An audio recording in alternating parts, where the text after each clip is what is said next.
Hello and welcome again to the Pittsburgh Steelers Show on your SteelerFury.com podcast. I'm your host, Bradshaw Ben, a.k.a. Will Massasak, also known as Accidental Zen on Twitter. And I am here to somehow rodeo these three, I was going to say clowns, that's not a very nice thing to say, to rodeo these three experts in Steelers football who are kind enough to join me on a weekly basis. First off, from Suburban Zone 22 in the Pittsburgh area, fresh off a coaching victory tonight by, I think it was 50 points. His name is Steel Perch. He's with us. How are you, sir? Thoughtfully non-rhythmic. Also with us from somewhere in South Carolina, the greater South Carolina area. He's our lovable curmudgeon. For such a young man, he's got such an old soul. His name is Dom. He goes by FC. He's here with us. How are you, sir? I'm doing very well. How are you? I'm pretty good. I have the like a clear your throat thing that in the era of the pandemic, you're like, is it just like something stuck in my throat or am I going to die? That's where I'm at. Also joining us, we got the full Monty tonight. Joining us from somewhere in Indiana, in the greater Indianapolis area. His name is Jeremy Coleman. You might know him as Smith is Smoking. But he's here with us. How are you, sir? Doing great. Excellent. Well, gents, we got two Steelers victories to talk about. And I think the good news is that they you could say they haven't peaked yet. It seems like there's a lot of stuff to work on and a little bit of a close call on Sunday considering the opponent. I'm going to start with UFC. You glass half empty or glass half full about the 26-21 victory over the Broncos on Sunday? I guess I'll be glass half full because a win is a win is a win. 2-0. A lot of the mistakes I believe were mental errors and not necessarily schematics / being out physical. So mental errors you can clean up. I think there was probably as many positives as negatives as you could take out of the game, and they got the win, so that's all that really matters. Onwards to the Texans. Yeah, right on. Perch, how about you? Were you underwhelmed with the margin of victory? I'll echo FC a little bit there. It's just so hard to win in the NFL. You kind of watch the scores of the other games and you see some teams up big, and all of a sudden those leads all disappear and games get even, and some of those teams lose those leads. If you watch the Dallas game with Atlanta, that stuff happens. But, the Steelers so far played two pretty mediocre teams with mediocre defenses and pretty weak offenses, and they really haven't, which I don't know why we would expect them ever to, but haven't really put a team away. It's just not who they are. We've suffered through enough Steeler games to know that they just leave somebody hang around, and they never seem to have that killer instinct to just bury a team. So maybe once a year it happens, but it's just what we're cursed with. Sure. Jeremy, the thing is, Steelers had two big leads, 2 touchdown leads with an opportunity to put the game away. And both times turned it over. One on a Ben pass, he kind of short-armed to Juju, the classic ill-advised throw. And then the Benny Snell fumble, which was just like the worst possible time. The worst thing you can do in that situation when all you have to do is get a couple of first downs and the other team's going to fold. It's not like turnovers have been the thing that's cost them games, but they're sort of lucky that they haven't. I don't know. Any other takeaways from this? Well, after that Snell fumble, he didn't give very many touches the rest of the game. You could definitely tell, once he committed the cardinal sin of not holding onto the ball, Tomlin and crew did not let him give very many touches after that. I think he had maybe 3 carries the rest of the game after that. And more of that was just to give James Conner a blow, not just, just to give him carries or anything. Honestly, I'm not really surprised, that we're 2-0. I thought we'd be 2-0 after – these 2 games. I will say I'm not surprised that we've kind of limped through the games at times because, honestly, Steelers under Mike Tomlin have not started off particularly fast in the past. So it doesn't surprise me that, we're not, revving on all engines yet, so to say. This team normally really picks it up towards the, end of October, November, December is when this team really starts to look like the well-oiled machine, like we've seen in the past. We're lucky we have such a great defense. They've been able to keep teams out. Thank you, Denver's right tackle, for not picking up the 4th and 1 edge blitz from Terrell Edmonds, because I think that was a total gift. It sure looked like they were going to go down and score to me. That was just kind of the feel of that game. I don't know what it is with Steelers. You've seen that movie before. You've seen that movie before a couple times, yeah. Right, and I just don't know what it is with Steelers playing backup quarterbacks. But it seems like they always play the game of their lives when they play the Steelers. You would think the Steelers would, once Jeff Driscoll comes trotting out, would be able to get after him. Their offense would go kaput. No, they only scored 17 points and made it a much closer game than we thought it was going to be towards the end of the game. So, yeah. Perch, speaking of young offensive linemen, good and the bad, I felt like the Steelers got more than they could have expected to get out of Kevin Dotson and Chuks Okorafor making their first starts. Did you find that sort of impressive, or is that what you expected? No, I think it was probably above expectation. It was you didn't see any pressures at all really from that side. You didn't see any mental mistakes or blown assignments. You had to think coming into that game, Denver was going to have to scheme and say, hey, they got 2 young guys who were backups starting next to each other on the right side of the line. Let's go at them. And there was no pressure at all. I thought, Dodson's supposed to be a big run blocker, and his pass blocking was, what really opened some eyes, I think, in that game. Yeah, and FC, that's that guy Dotson's playing against is not a nobody, Jarrell Casey. I thought Dotson maybe had a play or two where he didn't quite get to his assignment from what I could see, but there were other plays where he was really dominating, and he kind of I thought he possibly ended the career of Josie Jewell on that Connor touchdown run because he bent him backwards in half, which cannot be a good feeling. What was your take on a young lineman? Oh, I tweeted you, I believe, early in the first quarter, and I said, I can tell you right now he's a winner. His ability to re-anchor, I'm not a very big fan of Pro Football Focus, but they gave him the highest offensive lineman grade they've given in the last 3 years, to Dotson against, Denver. I mean, I don't think there was too much more that anybody could hope for. I mean, if that's what he's going to be, Steelers may be shuffling their offensive line again. The catcher is obviously getting his job back. I'm not saying otherwise, but maybe Dotson is somehow, some way works into the best 5 that we have. I thought Chuks was solid. I'll put it this way, I was far more concerned about Chuks than I was about Dotson. I think Dotson play against very high-level competition at Louisiana against SEC teams because Louisiana Monroe actually schedules beasts outside of the conference, outside the Sun Belt. They play Alabama at times. They play Clemson. They look and take on the big boys. And I believe they knocked off Iowa State the opening week of this NFL or college football season. So he played against a pretty good level of competition. When I seen that we got him as late as we did, I knew it was a steal. I really believed it. New Senior Bowl and COVID absolutely destroyed his draft stock. I thought he should have been a 2nd or 3rd round pick. He's a really good football player. Yeah, mystery that guy did not go a lot earlier.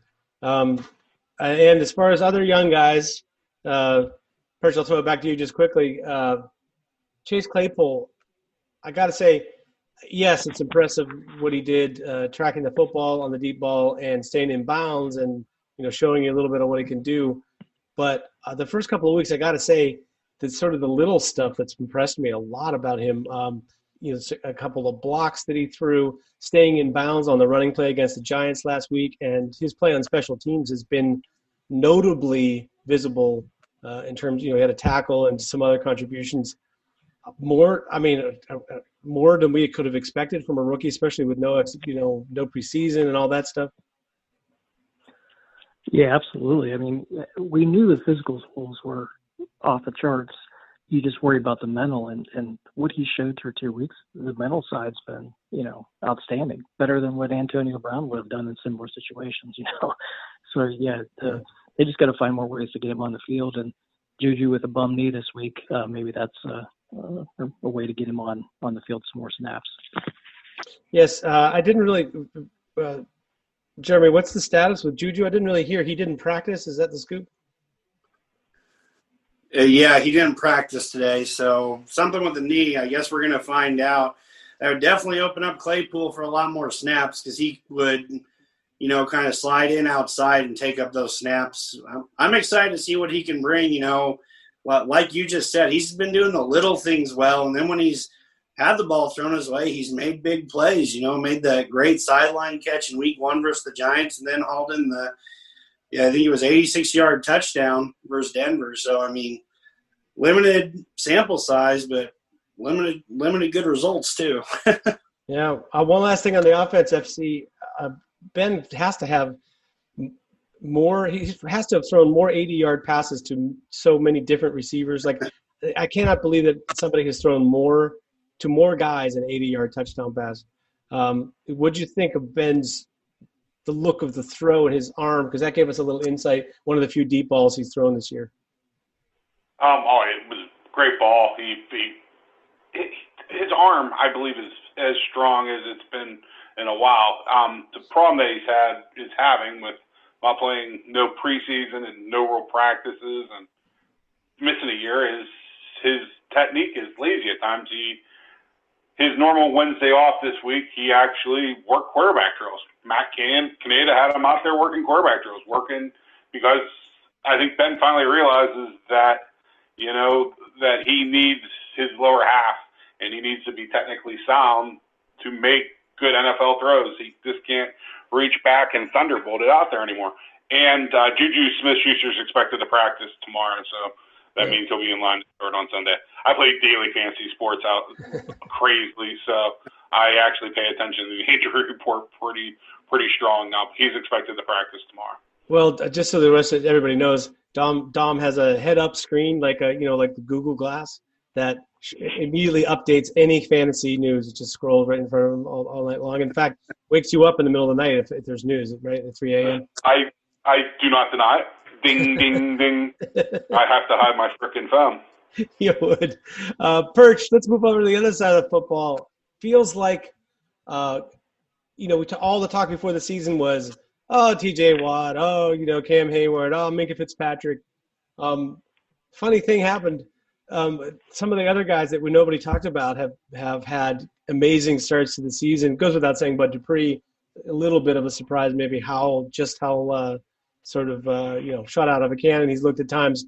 But Mike Hilton and Tyson Alualu maybe played the best games of their career, both on Sunday. Is it just a matter of fact that they're role players who are surrounded by so much talent, or do you think they're feeling the moment? I think Alualu's better than what people give him credit for.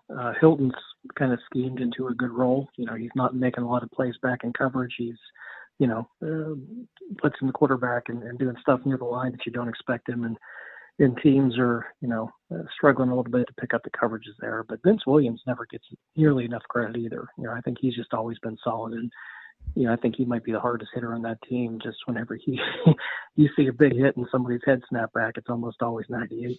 Laying the wood on it. But, I don't want to blow too much smoke on the defense because through 2 weeks and two pretty mediocre quarterbacks, they've, leaked a lot. They've had some long drives and a lot of penalties on third downs, and the secondary doesn't look anywhere near as polished as it did last year. No. Not only that, Perch, you could say about with the quarterbacks what you want. I mean, Daniel Jones may be, a little better than mediocre, but the offensive lines for both Denver and the Giants were, definitely overmatched, and yet, they still managed to get some performance. But Jeremy, the thing is, Steelers only allowed 4.4 yards in offensive play.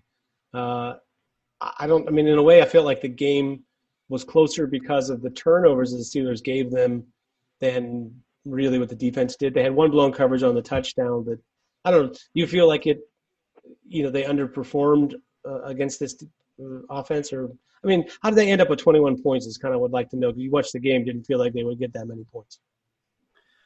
Yeah, I'd say it's a lot of it, a lot of it in football is just timing. And then I felt like there were points throughout the second game where it's like the timing wasn't there. So to me, I think a little bit of it is on communication. We saw that one touchdown go to Noah Fant across the middle. It seemed like no one was even around him, I can't remember who it was, but someone was like trailing good 4 or 5 yards behind him. I mean, it wasn't difficult throw to make. He was wide open. So I think just kind of like the offense, this defense is kind of going through some rust too, where they need to kind of get back to the level where we can expect them to play to. The front seven has played very good. They've been able to shut down the run for the most part. They've really been able to get after the passer. I think they have something like 11 or 12 sacks through two games or something like that. I'd love for that to continue to keep going, obviously. But I just think some of it's the communication. I just think they're still kind of out there, still kind of going through the motions a little bit, And there's been some young players that have seen time, like Alex Highsmith. He's been getting some limited snaps out there. You've seen Ola Adeni out there. I've liked what I've seen from both backup outside linebackers, which is something we haven't really been able to say in the past. But just overall, I think it's more of a communication issue. I think they're going to get it ironed out. Yeah, I hope so. FC, I mean, it's kind of like we've entered the mixed bag stage of Terrell Edmunds. In other words, it isn't mostly bad. It's like it was like mostly bad, and then it was, well, he's been doing a job as a solid tackler, and he's keeping guys from getting big plays, and then it turned into, but now he's a liability on every pass play, blah blah blah. This week, made 2, 3, 4 really good plays, and completely blew his assignment on touchdown from what it looked like. Right. I don't know where do you think it goes next with Terrell Edmunds? I have no idea.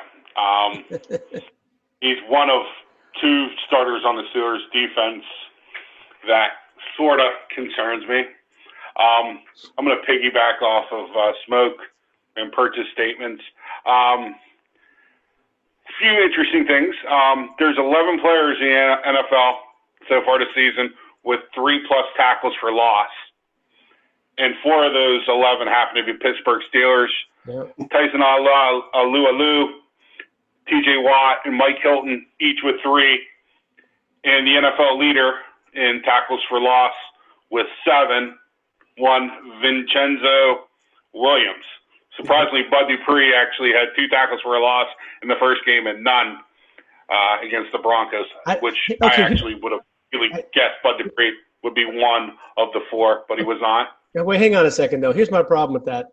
Bud Dupree tackled the quarterback and knocked the football out behind the line of scrimmage. How did he not get a tackle for the loss? That's all I want to say. Go ahead, Ed. He's credited for a sack for the forced fumble, but not for the tackle for a loss because he got credit for the sack. I see. Gotcha. I don't like the scorekeeping that much as well. And to the communication, here's the crazy thing real quick about the Steelers. The Steelers rank first in the NFL in pressure rate at right under 46%. And they're also first in the NFL in blitz rate right around 58%. They are so far ahead of the next closest team in pressure rate, which is the Bills, which is at 32%. And like I said, the Steelers are at almost 58%. That's all good for the Steelers. The issues they've run into against the Giants, the Slayton touchdown, the Fant touchdown, has been communication. And surprisingly, it's been communication on non-blitz downs, where the Steelers also lead the NFL at 37% in NFL where they don't blitz their pressure rate, which is incredible considering the Steelers are considered a blitzing defense and blah, blah, blah. And yes, B2B, I have read your next generation stats, so I just wanted to let you know that I do pay attention to them as well. Sure. But the Slayton one was a blitz, but the play against Fant wasn't. And it wasn't considered a blitz because they didn't bring 5 or more. They didn't bring more than 5. Oh, I think they did because I think they only had 4 guys in coverage. So in your NFL Next Generation stats, you can shove up your bum. Well, the next gen stats, I don't know about that one. It's a Football Outsiders. That's the one that Right. that I dig. But anyway, yeah, it's point well taken. It's like, okay, it's early season, no exhibition games, not as much camp as normal. So yeah, I get the sort of some issues with communication. But Perch, I just want to say, I mean, I'm like, they played 2 teams that they feasted on the offensive line, and they have the leading pressure statistics. So they did what they were supposed to do. They dominated those teams at the line of scrimmage. I'm a little bit more concerned with, like, okay, Minka, clearly towards the end of last year, teams just completely started avoiding him wherever he was on the field. They didn't throw that way. They didn't give him opportunities. But I have the slightest sense early in this season that he is not really ramped up to where he was when he first got to the Steelers last year. Do you have any sense of that at all? Well, absolutely. That's what his play says. I mean, maybe he just had a big chip on his shoulder because of how he was used in Miami, and he got a fresh start to come to Pittsburgh, and he was so pissed that they traded him. And, it was just a little fuel for his fire because as soon as he came here, he was just all over the place. But this year he's missed some tackles. He's been out of place a few times. He's had some penalties against him in coverage. He hasn't been anywhere near the same player. I think that they have been stressing, at least through the first 2 weeks, a little bit, the secondary, just because of the opponents they played, where they didn't have a lot of respect for the quarterback of the passing game, and they put those guys on some islands where Minka's playing single high, covering a lot of ground, and you've got some guys on the edge, manning people up, and it's putting a lot of pressure on those guys. And, all 3 of them have had some less than spectacular plays. I think this week they're going to have a healthy dose of respect for the passing game of the Texans, and you might see things tighten up back there a bit just because they're not fully selling out to stop the run.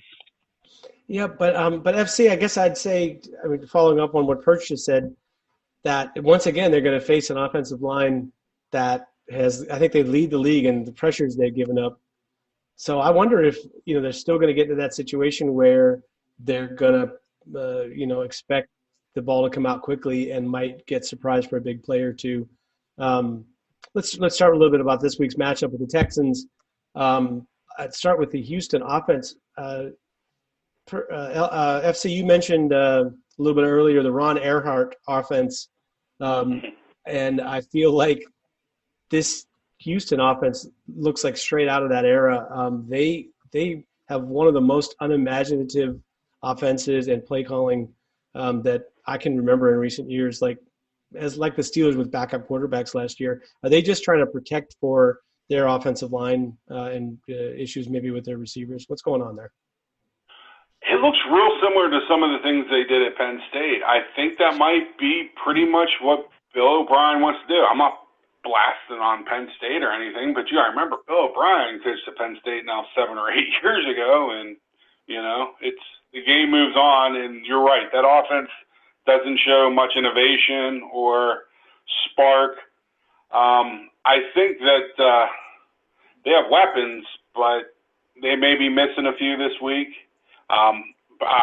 Brandon Cooks would be quad injury if he plays or doesn't. It looks like they're leaning towards he may not play. That would be a huge loss for them because they really, I don't think that the Daniel Fells and Atkins at tight end are going to give. You have Will Fuller on the other side, who is just lightning in a bottle, but Deshaun Watson, you got to be concerned heading into this game. They have talent. Laramie Tunsil's a decent left tackle. Outside of that, I think that this is a game where Tuitt and Hayward and T.J. Watt could really, really stand out in the passing game. They're going to have to. Watson is an elusive quarterback. He can make plays despite Bo O'Brien, and that would be my biggest concern. Yeah, I know that he can, but, man, he's made not that many of them so far this year. I just feel like the situation in front of him, has been a little bit desperate. He's been under siege, and Will Fuller looks like a different cat Jeremy, without his running mate, DeAndre Hopkins on the other side.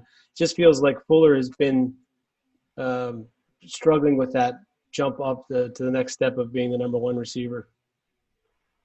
Yeah, I would definitely agree with that. I mean, I think everyone knows that he's the most consistent big play threat they have. So they're, kind of doing the whole Bill Belichick thing. We're going to take away your big fancy deep toy, and we're going to make you beat us other ways, David Johnson, has had a nice little resurgence down in Houston, despite the offensive line woes that Houston still has. He's had 2 decent weeks there. But FC and Perch kind of touched on it. Their offense is just so uncreative. Like, I don't understand how Bill O'Brien, with so many, new toys and things, can be so vanilla with what they have. Because that team has tons of speed. Will Fuller's a deep threat. Cooks is fast. What blows my mind is Randall Cobb has barely been used through 2 weeks, and they gave him $12 million. It's like you paid the guy $12 million to make plays, and you're not throwing him the ball. That's not a recipe, for success. I'm struggling to think of the other. They've got Kenny Stills there, who is another speed guy. So it's like they have tons of speed all over the place, and then they can complement it with a do-it-all feature back at David Johnson. They even have some decent tight ends in Darren Fells, who is a towering 6'7", who 7 touchdowns last year in the red zone. And then Jordan Akins, the talented kid who came out of Central Florida a few years ago, he's a really decent move tight end. It's like they've got pieces for a successful offense, but this offense should be is it should be designed around Deshaun Watson. And it seems like Bill O'Brien is doing his damnedest not to do so. Right. In my opinion. He's got the talent to be a top 5 quarterback, but it's like they're holding him back almost. I just don't get it. You got to go, if you have a Ferrari, you got to drive it. Yeah. I mean, Deshaun Watson, to his credit, to Bill O'Brien's credit with what they're doing, trying to keep it simple, it just feels like his decision-making under duress hasn't been as good this year as it was even last year. So for whatever reason, he doesn't feel like he has that bailout guy, to throw it up to Nuke. But I just wanted to piggyback on something you said there, which is about Darren Fells. In the offseason, Darren Fells was a free agent, and that was the guy that I thought the Steelers should try to make a move to sign as their number 2 tight end. Now, I'm not sure about the timing, if he was still a free agent when they had already signed Eric Ebron or not, or if better yet, if they had to decide to pick up the option for Vance McDonald before they would have been able to know they had Darren Fells. But let me put it this way. Darren Fells makes he signed a contract for $3 million a year, and Vance McDonald is making $8-something million a year. I would rather have Darren Fells. He's a better fit for what the Steelers do, especially as their number 2 tight end. Darren Fells is a guy that, no matter what the talent is around him, they're all supposed to be, more high-paid, more talented offensive players. Seems like he makes a lot of plays for a guy that's known as a blocker. So I got to say I appreciate that about his game. Perch, just my first thought talking about this Houston's Texans team and thinking ahead to the other side of the football. It feels like it's going to be the Watt show, which may or may not work in the Steelers' favor because the Houston right tackle is not exactly solid in pass protection, and you got Chuks Okorafor making his second start against a seemingly resurgent J.J. Watt. What do you feel like about those 2 matchups? I just trust the Steelers' offensive line a hell of a lot more than I do the Texans. My concern is more, if you get Deshaun Watson flushed out of the pocket, that may be worse than keeping him in sometimes. The first 2 weeks he's been running for his life, and he's taken 8 sacks, and he's holding the ball long. But if you watch those games, a lot of the plays that he is making down the field are because somebody flushed him out of the pocket and he went off script, kind of like Ben, just more athletic. So it's a double-edged sword of, you might get a lot of pressure on him and you may give up a 60-yard pass because you flushed him out of the pocket, or he may take off and run for 20. Sure, but Perch, just to follow up, it just doesn't – that that image of Deshaun Watson outside the pocket, escaping, making plays, that doesn't jibe with the guy that I saw last week. And I just wonder, like, if there's a little something under the surface there with not just the trading away Hopkins, but, with the plan and the coaches. Like, I just had this sense watching the body language and just how he's playing this year compared to how he played the last couple of years, that Deshaun Watson is not really comfortable with what's going on. Do you see any of that? Yeah, I mean, I think, like you said, his security blanket's gone. He lost a guy who might be the best receiver in the league and somebody he had a lot of rapport with, and his offensive line's not protecting him a lot, so he's under duress quite a bit. But, the amount of people who have missed sacks against him, he's been sacked 8 times. He probably should have been sacked 15. Sure. So from watching those games, the offensive line's just getting chewed up. His guys aren't getting open. He's being flushed out. He's avoiding 2 and 3 sacks and then turning, nothing into something. So that's just, and the Steelers always seem to have a pretty good plan for, these more mobile quarterbacks and containing them in the pocket and all that. Just don't run past it and try and keep him under wraps. And when they get hands on him, they got to bring him down. Sure. I mean, FC, I feel like it's a little bit of the plan they used against Lamar Jackson, where they're going to try to surround him to keep him from escaping and force him to make throws from the pocket with an offensive line that's not necessarily going to be able to protect him. You got a different plan?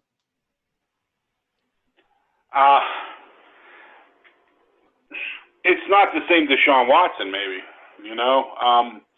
I can give you 156 million reasons why it may not be the same Deshaun Watson. Sure.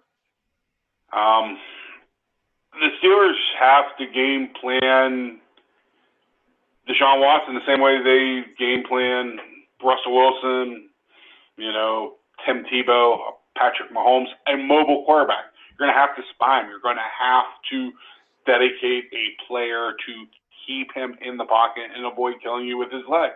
That may be one less blitzer, and you have to contain him. You have to force him to make plays. You have to force him to make plays inside the pocket. I don't think that he can make enough plays in the pocket quickly enough. I expect more from the Steelers, from Tuitt and from Hayward, and I have a feeling they're going to be, on the come, to quote Mike Tomlin. I expect, that Bud Dupree and T.J. Watt, what you're going to. It seems like you know what you're going to get from them at this point. But that interior pass rush kills quarterbacks. It kills every quarterback from Johnny Unitas to Aaron Rodgers, to Tom Brady, to Terry Bradshaw. They can avoid stuff coming from the exterior. Pressure from the interior is death in the NFL and in football in general. Sure. And you can't step into the throw, even if you do get it away, causing some problems. So Jeremy, I get the impression that, I don't know, you're too young maybe to remember. Was it? I don't think it was Patrick Waugh. I think it was Ken Dryden. I don't know.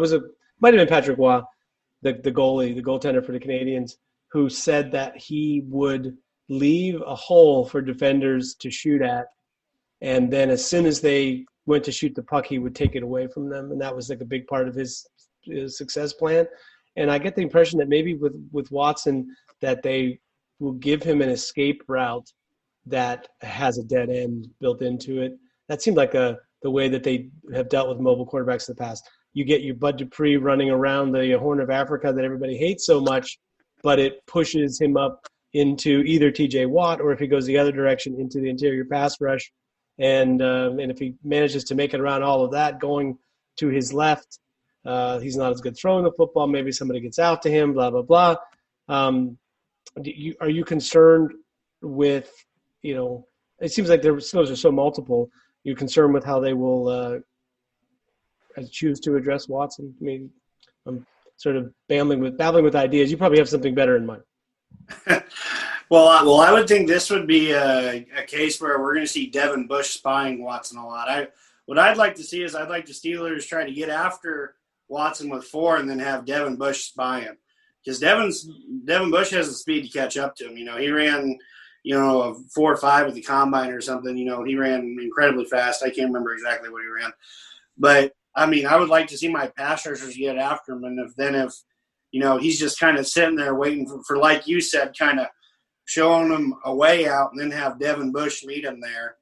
I mean, that sounds like kind of a way I think the Steelers should attack. Honestly, because he's so mobile, I would not want to, bring 6-7 guys a lot, because if he gets past it, all of a sudden there's only 4 or 5 guys, that are looking to, tackle the quarterback who's moving downfield. He can definitely hurt you with his legs. So I'd try to keep him in the pocket as much as possible.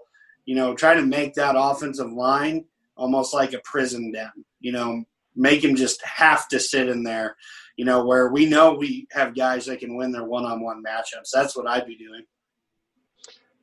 So FC, just skipping back for a second to, how Houston might attack the Steelers defense, being with all that in mind about their offensive line issues and the Steelers' ability to create pressures. Since there, has been a little leaky in the secondary, what are you looking for that are sort of, what you're expecting Houston to do, and what will the Steelers do to try to counter that? Oh, you're probably not going to like this answer. Well, what I expect a lot is inside zone directly at Cameron Hayward and Devin Bush, where the Steelers are allowing 7.1 yards per carry. You're thinking, oh, that's ridiculous. Not with what the New York Giants did. The New York Giants actually did not get to get the ball off before Pittsburgh was tackling them in the backfield, so that was actually not considered an interior run play. But watching what Denver did is they're going to run inside zone directly at Cameron Hayward and Devin Bush, where they had too much success.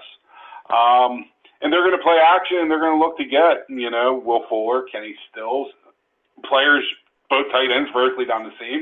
They're going to run wheel routes to David Johnson because he is a very good receiver. Probably the back that I would compare him the most to would be Le'Veon Bell.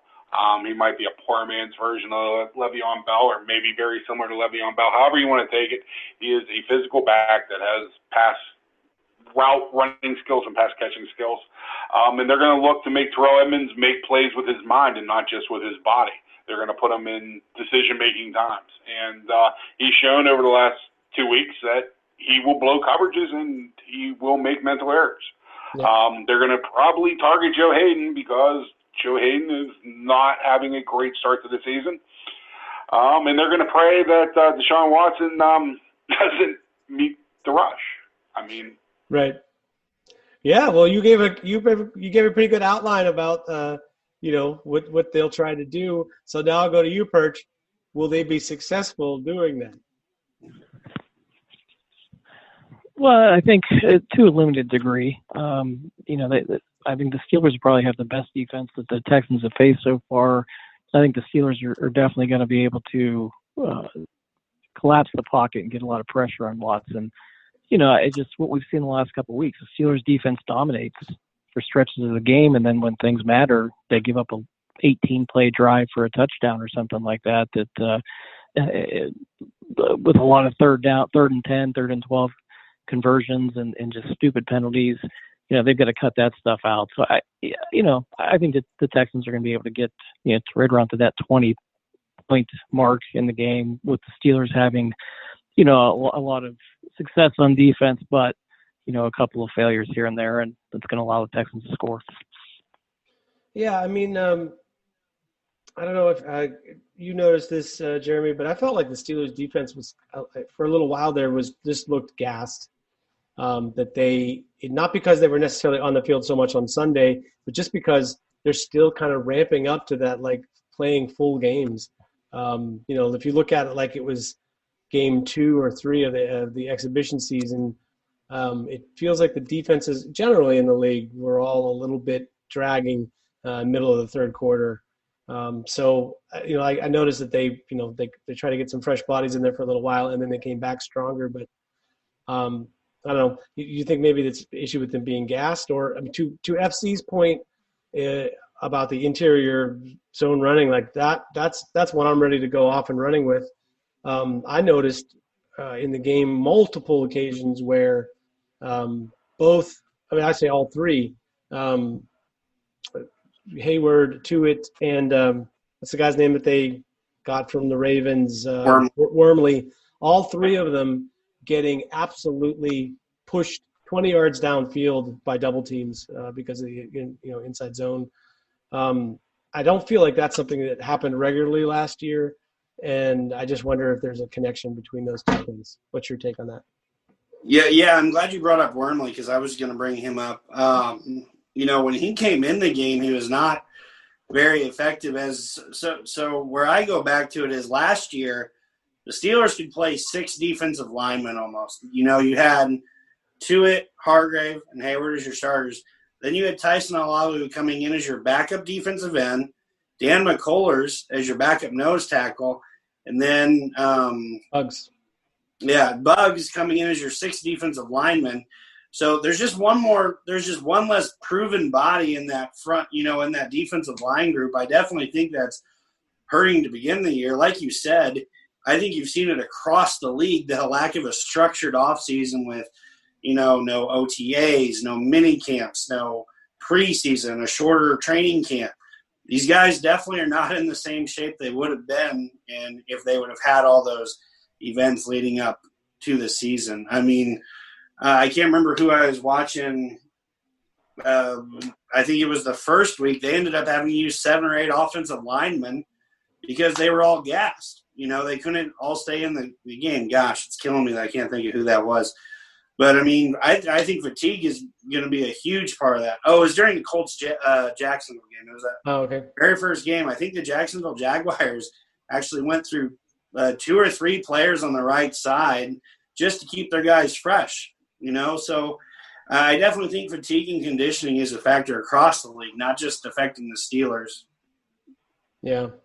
Well, FC, just you want to follow up on your point about the interior zone runs? You feel like they're not gapping the way they're supposed to, or do you feel they're getting physically overpowered? Like, should we be concerned about this going forward? Yes, absolutely. It was one of the problems with this Steelers defense last year. We struggle to stop the run. We are not. Cameron Hayward's 285 pounds. He's a small interior defensive player. He gives 100% effort. It's not a matter of that. But if I believe your analysis was correct, where you would see, the 3 interior defensive linemen at times were getting doubled, where one of those inside linebackers has to make a play. Right. Devin Bush can't read wrong. Devin Bush can't get caught in the wash. Vince Williams can't read wrong, can't get caught in the wash. Terrell Edmonds got to fill the hole. Micah Fitzpatrick got to fill the hole. The outside linebackers, if you're, have a run. Every blitz is technically a run blitz. You blitz the run on the way to the passer. You can't bend it too far inside or outside TJ Watt, Bud Dupree. It's a team defense issue, but it's something – run defense is a team thing. And there's enough mental errors. The splash plays stand out for the Steelers. But the basics and the fundamentals, there is some issues on both the offense and defensive side of the ball that they got to get cleaned up or they're not going to beat decent teams. Yeah, well said. I'll give you the last word on that. We'll get back to talk about the Steelers and Houston Texans matchup in a minute. But first, it's time for our illustrious pick segment brought to us by Sports and Shit, your number one place for dog beds, anything you're looking for. Make sure you check them out. Sports and Shit. Dean Blandino, Mike Pereira, and we'll once again we're going to call out an announcing crew. Every NFL announcing crew for the NFL that I've listened to over the last week has been terrible. It is fucking awful to listen to these people speak about football. Bring back the crowds. I'm not trying to go anti-COVID here, but I don't need to hear artificial noise. And if I'm not going to, I just can't put up with the announcers. The end. Angry at Cloud. Get off my lawn, kids. I don't know. The noise, the crowd noise could be good if it were a real crowd reacting to what's happening on the field. Right. But the way they got it going now, it's like a delayed. So like there's a big play or some big hit or something, and then a couple seconds later it's like. So it sounds like they're like pumping in stuff from like REO Speedwagon 1979 to this crowd noise. You can just tell it's like so horrible. It's the audience from tape before a live audience. It's like from All in the Family. Exactly. Anyway, Perch, I'm going to start with you. The Washington football team, a little hot and cold this year, playing at the Cleveland Browns. I mentioned it because I don't know, Washington's defense may be a little bit better than we expected and advertised, and they're getting 7 points in Cleveland. Cleveland hasn't really done anything except for running up against a pretty bad Cincinnati Bengals defense. What do you think about this matchup? I think I'm going to take the Browns. They just have too much talent. There's too much talent on the defense, too many skill players in that offense. The offensive line's pretty good now, and they've got probably the best 1-2 punch at running back. So I don't think Washington's got enough to hang in that game. I think the Browns win by 10 points. Jeremy, what's your take, bud? Yeah, I'd take the Browns to cover by 7. As much as I love Washington's pass rushing group, with the new addition of Chase Young into the fold, they've got Allen, who came across from Alabama 2 years ago. I can't remember the name of the other edge rusher. I think it's Kerrigan is still in Washington. Yeah, Ryan Kerrigan. As good as they are, that offense still has to make plays. I don't think the Washington offense is quite there yet. Steeler Fury draft, website fan favorite Antonio Gibson. He's still trying to get it put together there a little bit. He's had some nice flashes through 2 weeks, but he's not quite ready to take on that number 1 role yet. I was very impressed with Cleveland last week. Their defense finally came to play a little bit. The offense finally looked like a well-oiled machine. I think that we're going to see more of the same in week 3. Sorry. FC? What's point spread? 7. I'll take the Washington Redskins in the 7. I'm going to base this off the opening week performance of the Washington football team. You almost did it. I actually originally did it. Sorry to any Native American fans by my comment. No, they played actually really well against the Eagles the first week. Now, I understand the Eagles didn't have a lot. It's just teams play for Ron Rivera. I don't understand it. And so I think the Browns are going to win. I think they're going to win by a field goal, maybe by 6 points. I'll take the the Washington football team in the 7. I think it would not be outrageous if the Washington football team actually won this game. I think 7 points is way too many. When's the last time the Browns played a good defense and put up points against them? So yeah, I'm not really a big believer in Washington's offense, their ability to score points, but I think this might be a little bit of a low-scoring game, close game. So definitely, I'm going to take the 7 points. Just quickly, San Francisco 49ers at the Giants. There's one thing I wanted to note about this game, which I read. I believe it's true, that the West Coast teams traveling to the East Coast and East Coast teams traveling to the West Coast, on occasion previously, if they had 2 of those games in a row, they would stay for a week somewhere, so they didn't have to make that cross-country trip 4 times in the span of 7 days. But this year, they're not, because of the COVID restrictions, they're not allowed to do that. So my understanding, they gotta go back and forth a couple times. Perch, what's your take on this game? The Giants are a 4-point favorite in this game. First, I'll start with a little story now that you bring that up. A few years ago, I was staying in Youngstown, Ohio with the entire 49ers organization. They stay in a hotel DeBartolo owned in Youngstown, Ohio. So just thought I'd throw that in. When they had a 2-week road trip, they stayed there for a week and practiced at a local facility and stuff. So my thought on that game is the Giants are trash. Barkley's done for the year. The Niners are banged up, but the Niners have more talent. So even with the cross-country road trip, I get the Niners winning by a touchdown. So Niners and the points. FC? I'll do the Niners and the points, despite Nick Mullins starting, Jared McKinnon being the only healthy back, it seems, on the 49ers offense. I just think that they'll find a way to win the game. Jeremy, make me look good. Come on. Yeah, I'm taking the Niners there too. They're a much better coach team. That offensive system of theirs can really be going. Honestly, they have a great offensive line. Plug and play running back. Jerry McKinnon's a talented guy. Unfortunately, he had the injury. 2 years ago. Basically had to sit out a full 2 years. Looks pretty spry. He had a big touchdown run last week. Jeff Wilson, his backup, he's had some touches here and there, so he's not completely inexperienced. But let's not forget how impressive Nick Mullins was just a year or so ago. I mean, he had a great showing. I think it was on like a Monday night or Sunday Night Football where everyone's like, 49ers without the Garoppolo, they're not going to be any good. And then who's this Nick Mullins kid?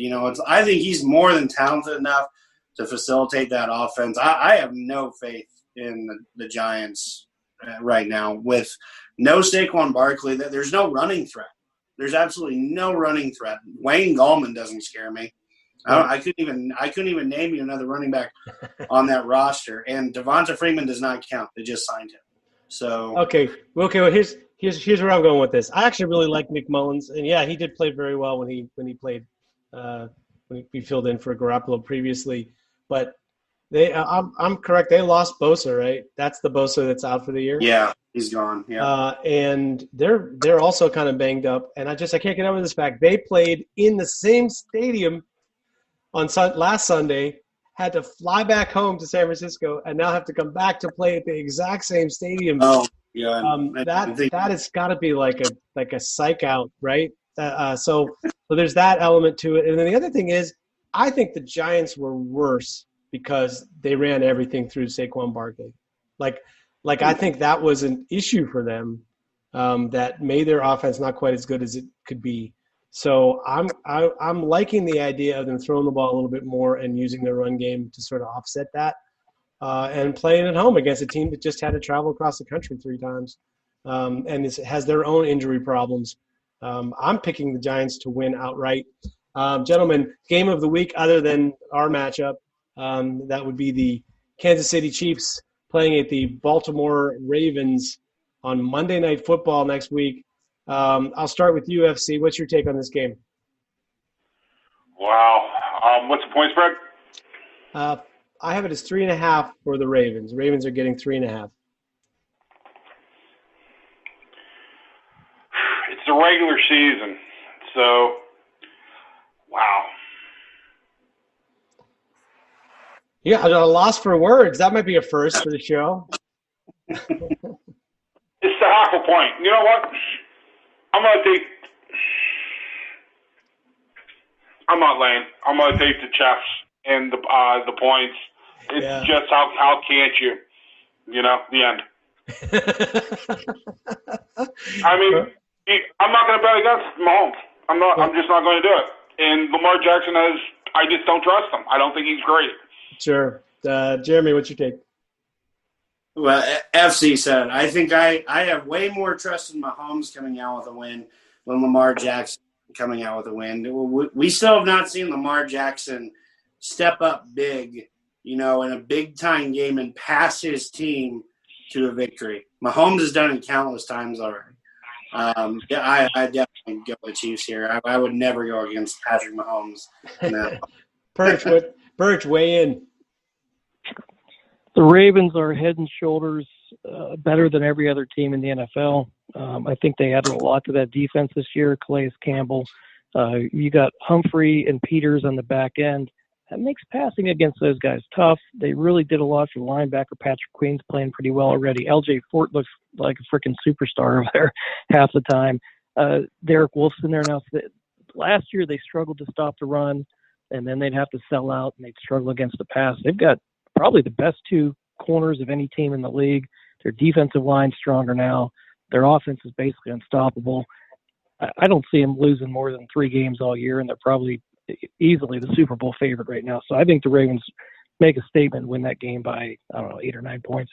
Thank you, Perch. Yeah, I'm with you. I don't know about 8 or 9 points, but here's the thing. Kansas City has they're winning because they have an offense that can blitz you with tempo and a lot of different weapons to throw at you. But so does Baltimore. And then, they got a quarterback that can make some amazing plays and can be really a pain in the ass to stop. So does Baltimore. Maybe he's not as good as Patrick Mahomes, but he could still get you in multiple ways. And they got a kicker who is, Kansas City has a kicker that's unbelievable, made 4 58-yard field goals, with the game on the line. But So does Baltimore. So what I'm getting at is the thing that Kansas City's defense is okay. Like, they finally have a defense that's good enough to win because of the quarterback that they have and the offense that they have. But the Ravens' defense right now is so much better. And I think it's going to be a really good test for, if you have a good enough defense, can you slow down the Chiefs, especially coming off last week where they went into practice this week with like a chip on their shoulder about trying to come back this week and not do what they did against the Chargers, which is, kind of be slowed down for a little while. So, could be that they come out and like put a 40 burger on Baltimore, but I would perch. I think Baltimore's defense right now is the difference in this game, because all the other things are sort of a, even matchup. That brings us to our 5-star matchup. That would be your Pittsburgh Steelers hosting the Houston Texans, and Bill O'Brien coming back to Pennsylvania, where somehow he still has a lot of fans. I don't understand why. But let's talk about this week's results. Give us a prediction for what you think will happen. I'll start with you, Jeremy. Well, I think the Steelers' offense is going to be able to move the ball on the Houston Texans' defense on the regular, and that's where I think Houston, vice versa, is going to struggle at times with the Steelers' defense, especially trying to pass the ball. We've got the best pass rush in the league. We've got some of the best pass rushers in the league to make it that much harder. I think the Steelers are going to probably win by a touchdown. I'm going to go 27-20. Kind of very similar to the games we've had so far. I think we'll give up some plays here and there, but I think Big Ben will find a way to get us the W. Perch, what's your take? I'll give you my take since you asked for it so nicely. The Steelers' run game has just been shit so far. It absolutely has been. They're at like 41 carries for like 2.9 yards per carry whenever you give them the Willie Parker treatment, which means take out the 3 long runs. So they've got 3 long runs that's like 110 yards. So they just haven't been able to consistently move the ball. Going into this game, all the announcers, everybody's going to be talking about the Watt show, TJ and JJ. I think we're going to get a heavy dose of Derek Watt. I think they're going to remove some of the tight ends from the passing game, guys who can't block very well, not to name any names. And they're going to put a fullback Eric Ebron, who got blown the hell up and killed 7 points off the board. But we'll leave that somewhere else. But I think the Texans are giving up 198 yards a game on the ground. Looking at the personnel matchups, I just don't think they can stop the Steelers. If the Steelers go in and say, "Screw you guys, we're pounding it down your throat and dare you to stop it." Now, granted, we have to hope our running backs A, don't get injured, and B, don't fumble, because they're both are pretty prone to that. But I think it's going to be one of those 2 or 3 games a year where the Steelers look like the Jerome Bettis era Steelers, and they pound the ball and control the game that way and try and take the air out of the ball for Deshaun Watson. So I think the Steelers win. I don't know. We'll call it 24-20, but I think the ground game will be key. Yeah, FC, how about you? I will take the Pittsburgh Steelers to win this game 31-30. It's going to be a nail-biter. Yeah. I just don't have the greatest feeling about it. I do believe the Steelers are going to win. I actually agree with a lot of what Pert said. I think you're going to see a lot of Derek Watt, but I think you might see a lot of Derek Watt out of 3 wide receiver, 2 back sets, where we actually will have this tight ends completely off the field. But at other times, the Steelers have a player on their team that's played against the Texans 3 times in his career, and he has 17 catches for 219 yards and 3 touchdowns. And that player is Eric Ebron, and I expect he's going to be a part of the passing game. I wouldn't be surprised if he actually has a real nice game. The Steelers seem to have a large number of weapons in the skilled position game. Unfortunately, we don't seem to have a feeling for the running backs position. I found it very, very interesting that over the last 2 days, one Anthony McFarland Jr. Took quite a few snaps in practice with the first team offense. You can see the pictures all over that magical interwebs. I don't know if it's BS, if they're trying to send a message to Benny Snell.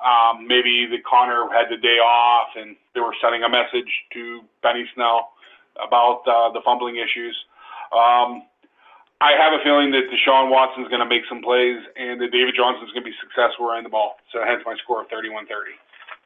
Great. I have mixed feelings about this. I'll start with, what my prediction is that the Steelers are going to win this game, and that they're going to win it, in about the 27-16, 27-17, we'll call it, neighborhood.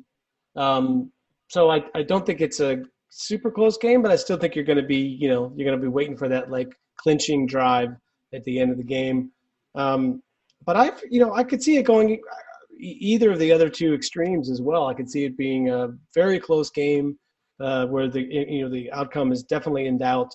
I think if anything that doesn't happen to my prediction that it's a Steelers winning by more. I do think you hit the nail on the head with Eric Ebron having a big career so far against Houston. It seems to me that the Texans are not very good at defending height and tight ends. They got some guys that are a little bit challenged in that respect. No offense to the height challenge people. But I feel like that could be a factor in this game. You got Chase Claypool, you got Eric Ebron, you got Vance McDonald. Some good stuff could happen there. And, yeah, to FC's point, it wouldn't shock me at all. I said actually during the game last week or immediately thereafter that I could even see Benny Snell, enough in the doghouse to be third in line to get snaps, in the game. I think he's on, they were praising him and supporting him with what he did in the offseason, and he came in to the season, earning that number 2 role. But, man, you fumble the football in a key situation like that on Sundays. You're not going to, you're going to have to re-earn the trust of your team. So it totally wouldn't surprise me to see Anthony McFarland gets his first snaps of the season this week, which would be great. Fabulous. So far, so good. I'll give you a last word, Jeremy. Throw one at me. Well, to get a little off of the Steelers, I think a game we didn't touch on was Las Vegas going into New England. I've been very impressed with Cam Newton and his debut kind of in New England.